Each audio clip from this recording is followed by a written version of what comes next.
Halo, perkenalkan nama saya Nur Fadilah Mulyani. Halo, perkenalkan saya Bening Wildarningsih. Kami dari kelompok 6 akan menjelaskan tentang model dan gaya kepemimpinan dalam merespon visi, misi, dan tujuan organisasi. Dalam dinamika organisasi modern, peran pemimpin menjadi sangat vital dalam membimbing, mengelola, dan memotivasi anggota tim untuk mencapai visi misi dan tujuan yang telah ditetapkan. Berbagai tantangan dan perubahan yang terjadi dalam lingkungan bisnis menuntut pemimpin untuk memiliki pemahaman mendalam tentang berbagai model dan gaya kepemimpinan yang dapat mereka terapkan dalam berbagai konteks organisasional. Tanpa pemahaman yang baik tentang ini, pencapaian tujuan organisasi bisa menjadi sulit, bahkan tidak mungkin dilakukan.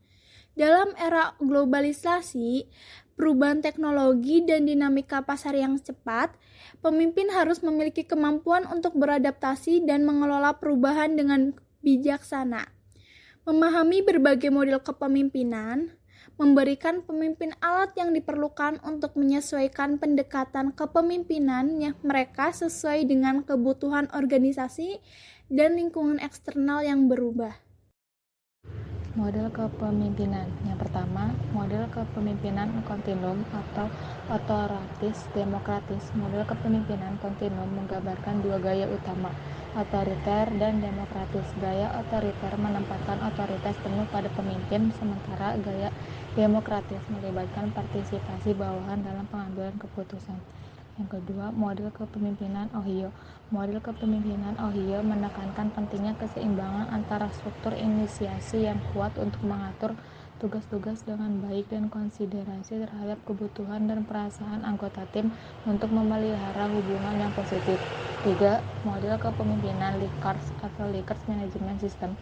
Likert dalam Stoner tahun 1978 menyatakan bahwa dalam model kepemimpinan dapat dikelompokkan dalam sistem, yaitu sistem otoriter yang bijaksana, konsultatif, dan partisipatif. Yang keempat, model kepemimpinan manajerial GERD.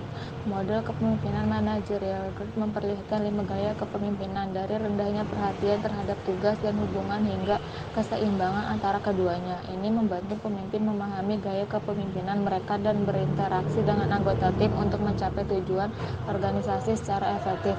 Kelima, model kepemimpinan kontingensi.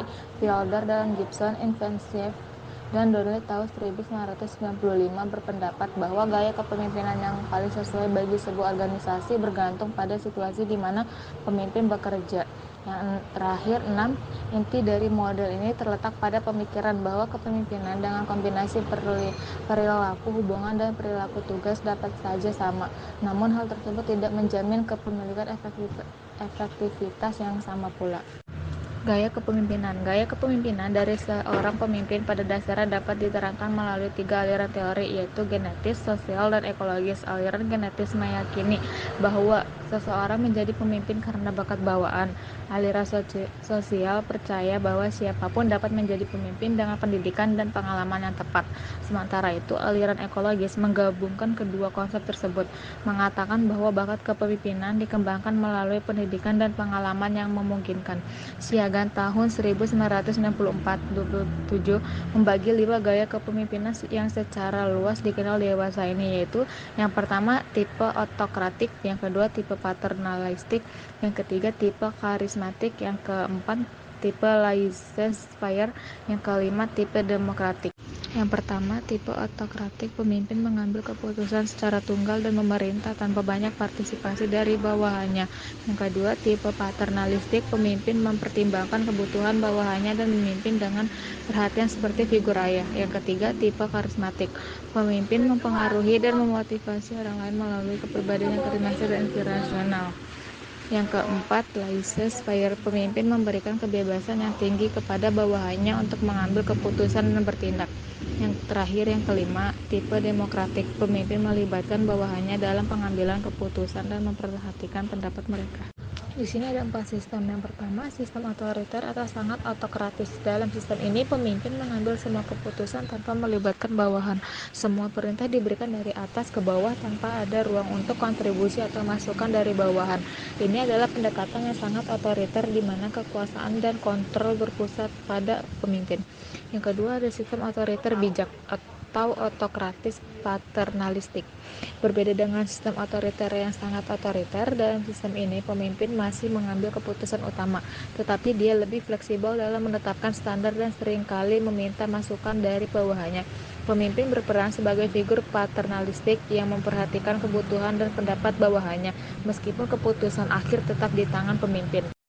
Yang ketiga, sistem konsultatif. Kondisi lingkungan kerja pada sistem ini dicirikan adanya pola komunikasi dua arah antara pemimpin dan bawahan. Yang terakhir, sistem partisipatif. Dalam sistem ini terjadi komunikasi dua arah antara pemimpin dan bawahan. Pemimpin tetap mengambil keputusan, tetapi dia mendengarkan masukan dan pendapat dari bawahan sebelum membuat keputusan akhir. Ini menciptakan lingkungan kerja di mana pemimpin dan bawahan saling berinteraksi dan berbagi informasi. Visi, misi, dan tujuan organisasi. Pengertian visi organisasi. Visi adalah suatu pandangan jauh tentang perusahaan, tujuan-tujuan perusahaan, dan apa yang harus dilakukan untuk mencapai tujuan tersebut pada masa yang akan datang. Dalam visi suatu organisasi, terdapat juga nilai-nilai, aspirasi, serta kebutuhan organisasi di masa depan seperti yang diungkapkan oleh Kotler yang dikutip oleh Nawawi. Visi adalah pernyataan tentang tujuan organisasi yang diekspresikan dalam produk dana pelayanan yang ditawarkan, kebutuhan yang dapat ditanggulangi, kelompok masyarakat yang dilayani, nilai-nilai yang diperoleh, serta aspirasi dan cita-cita di masa depan. Visi bagi organisasi atau perusahaan dapat digunakan sebagai 1. Penyatuan tujuan, arah, dan sasaran perusahaan. 2. Dasar untuk pemanfaatan dan alokasi sumber daya serta pengendaliannya. 3. Pembentuk dan pembangunan budaya perusahaan atau corporate culture. Pengertian misi organisasi. Misi adalah pernyataan tentang apa yang harus dikerjakan oleh lembaga dalam usahanya mewujudkan visi. Misi perusahaan adalah tujuan dan alasan mengapa perusahaan itu ada. Misi juga akan memberikan arah sekaligus batasan proses pencapaian tujuan. Untuk menjamin bahwa misi yang telah dicanangkan merupakan sebuah misi yang bagus, misi tersebut harus 1. Cukup luas untuk dapat diterapkan selama beberapa tahun sejak saat ditetapkan. 2. Cukup spesifik untuk mengkomunikasikan arah. 3. Fokus pada kompetensi atau kemampuan yang dimiliki perusahaan. 4. Bebas dari jargon dan kata-kata yang tidak bermakna. Pengertian tujuan organisasi. Tujuan organisasi merupakan keadaan atau tujuan yang ingin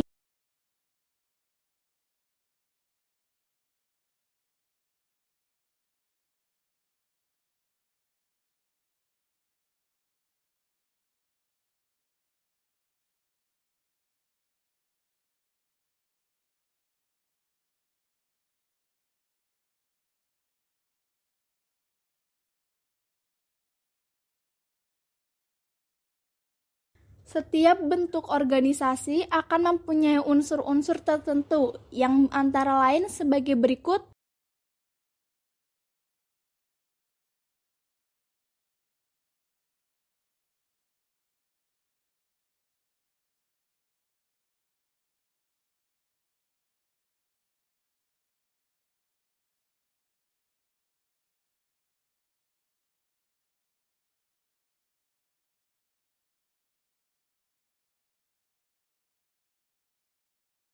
Dari materi yang telah kita bacakan, untuk kesimpulannya adalah kepemimpinan bukan hanya tentang mengambil keputusan, tetapi juga tentang memotivasi, menginspirasi, dan membimbing tim menuju pencapaian tujuan bersama.